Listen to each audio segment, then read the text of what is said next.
বন্ধুরা, প্রাচীন ভারতের ঋষিমুনিরা শুধু বাহ্যিক আচার অনুষ্ঠান করতেন না, তারা গভীর ধ্যান ও চিন্তার মাধ্যমে জীবনের আসল সত্য খুঁজে বের করার চেষ্টা করতেন। সেই জ্ঞান, সেই তত্ত্ব সংকলিত হয়েছে উপনিষদে। আজ আমরা জানব উপনিষদের মূল উদ্দেশ্য আসলে কি ছিল। উপনিষদ শব্দের মানে দাঁড়ায় গুরুর কাছে বসে শোনা। এখানে শোনা হতো জীবনের গভীরতম প্রশ্নের উত্তর, যেমন এই মহাবিশ্ব কোথা থেকে এসেছে, আমরা কারা, মৃত্যুর পরে কি হয়, জীবনের উদ্দেশ্য কি। উপনিষদের প্রধান কাজ ছিল এই প্রশ্নগুলোর উত্তর খোঁজা।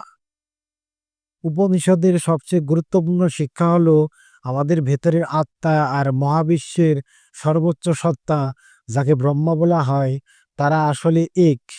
এজন্যই বলা হয়েছে অহং ব্রহ্মাসি, অর্থাৎ আমি ব্রহ্ম, এবং তত্ত্বমসি, অর্থাৎ তুমি সেই।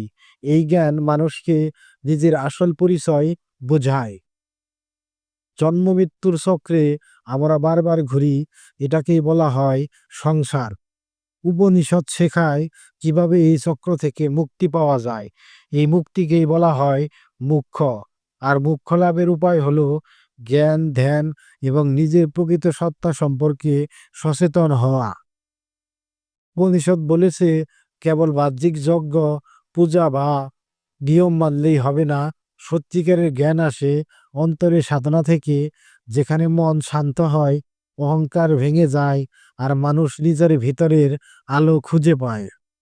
অজ্ঞতা থেকে মুক্তি। আমাদের দুঃখ কষ্টের আসল কারণ হলো অবিদ্যা বা নিজেকে না চেনা। আমরা ভাবি আমরা শুধু এই শরীর বা মনের, কিন্তু উপনিষদ শেখায় আমরা তার থেকে অনেক বড় কিছু। এই জ্ঞানই আমাদের মুক্তি দেয়, ভয় দূর করে, শান্তি আনে।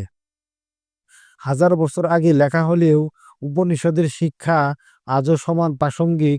আধুনিক জীবনের ব্যস্ততা, দুশ্চিন্তা আর ভয়, সবকিছুর সমাধান এই জ্ঞানের মধ্যে লুকিয়ে আছে। সংক্ষেপে বললে, উপনিষদের মূল উদ্দেশ্য ছিল জীবনের সত্য খোঁজা, আত্ম ও ব্রহ্মের ঐক্য বোঝানো, মুখ্যের পথ দেখানো, বাহ্যিক আচার থেকে অন্তরে সাধনার দিকে নিয়ে যাওয়া, আর অজ্ঞতা দূর করে জ্ঞান দিয়ে মুক্তি দেওয়া।